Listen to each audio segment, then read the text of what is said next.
शानदार मूव बरकरार है और हम इस वक्त दिन के सर्वोच्च रुपया के ट्रेड करते हुए सुदीप बंदोपाध्याय इस बीच हमारे साथ जुड़ चुके हैं। सुदीप जी नमस्कार, कार्यक्रम में स्वागत है आपका।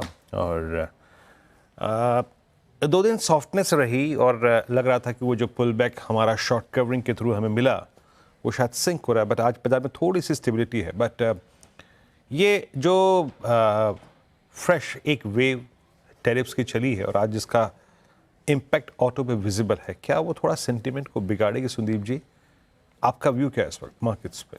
2 चीज मैं आज के ट्रेडिंग के बारे में बताना चाहूंगा। पहली बात है ये इस वीक का एफएनओ क्लोजर है, एफएनओ सेटलमेंट वाला दिन है और ये फाइनेंशियल ईयर का भी एक तरह से अगर आप देखिए लास्ट एफएनओ सेटलमेंट है। तो आज वोलेटिलिटी रहेगा, ये हम लोग पहले से ही एक्सपेक्ट कर रहे थे। और रही बात 2 अप्रैल के ट्रंप साहब के टैरिफ की, ऑफ कोर्स वोलेटिलिटी रहेगा, ऑफ कोर्स अनसर्टेनिटी है। हर रोज सुबह अनाउंसमेंट कुछ आता है, शाम को और कुछ आता है, तो कंफ्यूजन तो बहुत जबरदस्त है। और जो ऑटो सेगमेंट को लेके जो स्पेसिफिक ऐलान किया गया है कि 25% टैरिफ इररेस्पेक्टिव ऑफ ओरिजिन, जो यूएस में मैन्युफैक्चर नहीं हो रहा है ऐसे गाड़ियों पे यूएस में लगेगा, वो तो बहुत सारे कंपनीज को इंपैक्ट करेगा और उसका असर मार्केट में भी देखने को मिल रहा है। तो शंका तो है ही, वोलेटिलिटी तो है ही, पर ये मैं जरूर कहूंगा कि डोमेस्टिक फैक्टर्स अच्छे लग रहे हैं। सारे डोमेस्टिक जो इंडिकेटर्स हैं वो ठीक ठाक लग रहे हैं। अब इंतजार है वोलेटिलिटी, ग्लोबल वोलेटिलिटी को थोड़ा कंट्रोल में आने का। एफआईआईज भी पॉजिटिव मूड बना रहे हैं इंडिया के लिए, ये भी अच्छी बात है। तो और देखिए आरबीआई का क्रेडिट पॉलिसी में हम लोग बहुत कॉन्फिडेंट है कि इस बार वापस रेट कट आएगा, वो भी मार्केट के लिए एक बहुत पॉजिटिव संकेत लाएगा। तो पॉजिटिव फैक्टर्स सारे हैं एक्सेप्ट ये ग्लोबल जो अनसर्टेनिटी टैरिफ को लेके है, इस पे ध्यान रखना पड़ेगा। ये ऑटो को अभी थोड़ा छुएं या फिर अवॉइड करें सुदीप जी, आपके मुताबिक इस डिप को कैसे रीड करना चाहिए? इसका एक लॉन्ग लास्टिंग इम्पैक्ट होगा आपके मुताबिक? देखिए स्पेसिफिक अगर बात करें तो टाटा मोटर्स को लेके शंका है कि 1/3 ऑफ देयर जैगुआर जो प्रोडक्शन होता है वो यूएस पे जाता है और ये यूएस में उनका कोई फैसिलिटी नहीं है, तो सारा इंपोर्टेड है। तो ये टैरिफ टाटा मोटर्स को जरूर हिट करेगा। तो obviously Tata Motors at this stage जब तक क्लैरिटी नहीं है अवॉइड करना बेहतर होगा। कुछ ऑटो कंपोनेंट कंपनीज जैसे संवर्धना मदरसन है और भी है जिनका भी बहुत बड़ा हिस्सा यूएस में जाता है, तो ये भी थोड़ा अवॉइडेबल है।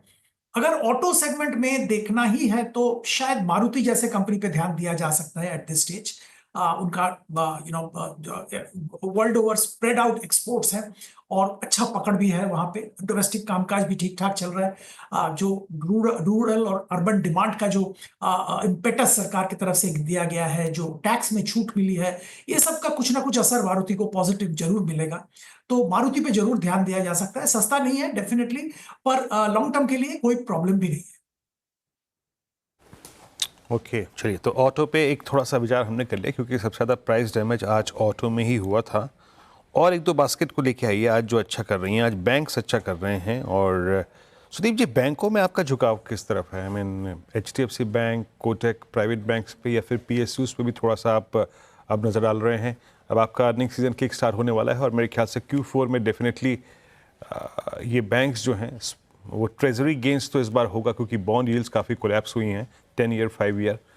बैंकों में अब थोड़ा सा यहाँ पे पिक करना हो तो थोड़े शॉर्ट टर्म पर्सपेक्टिव से क्या बेटर स्विंग देगा?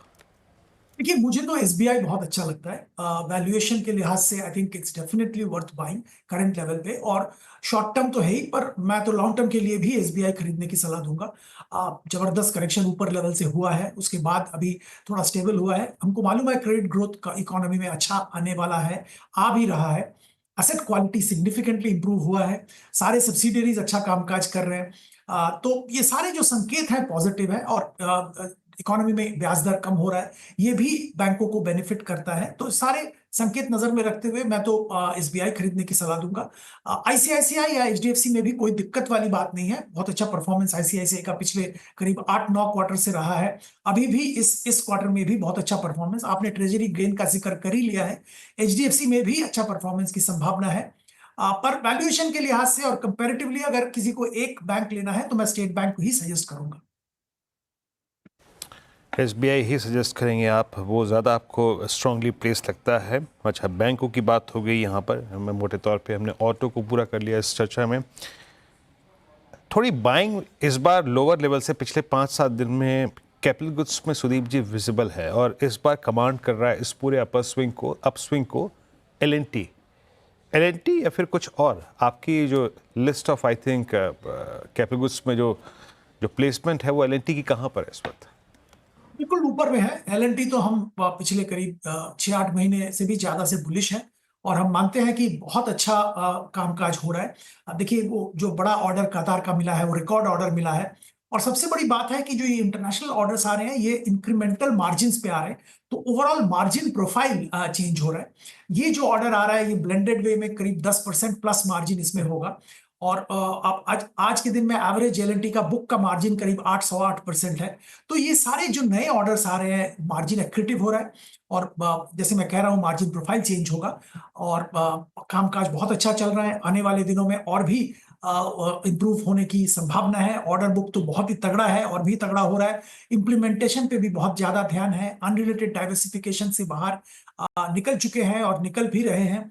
वर्किंग कैपिटल एफिशिएंसी बढ़ रहा है। तो ये सारे जो अगर आप देखें और वैल्यूएशन भी देखें तो बहुत ही अट्रैक्टिव लग रहा है लार्सन टुब्रो। सीमेंस खरीदारी चल रही है बहुत, पर इसमें मैं थोड़ा सतर्क करूंगा। वैल्यूएशन चीप नहीं है, पर सीमेंस में जो कहा जा रहा है कि जो सीमेंस का ग्लोबल पेरेंट है वो सीमेंस इंडिया को आउटसोर्सिंग के लिए इस्तेमाल करेंगे। जो ग्लोबल ऑर्डर्स यहाँ पे आएगा और इंप्लीमेंट होगा वो डोमेस्टिक कंपनी के लिए बहुत अच्छा साबित हो सकता है।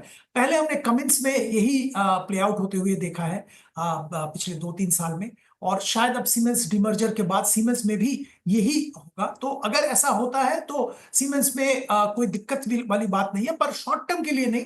अगर कोई सीमेंस में खरीदारी करना चाहते हैं तो लॉन्ग टर्म के लिए खरीदें। चलिए सुदीप जी, बहुत बहुत शुक्रिया, आप इस कार्यक्रम में शामिल हुए और इस छोटी सी चर्चा में मज़ा आया। कन्विक्शन आपके कहाँ कहाँ पर हैं और ऑटो को आप कैसे ट्रीट कर रहे हैं इस फॉल में, सब पे अपनी टिप्पणी करिए। आपने बहुत बहुत शुक्रिया। ओहो, तो आज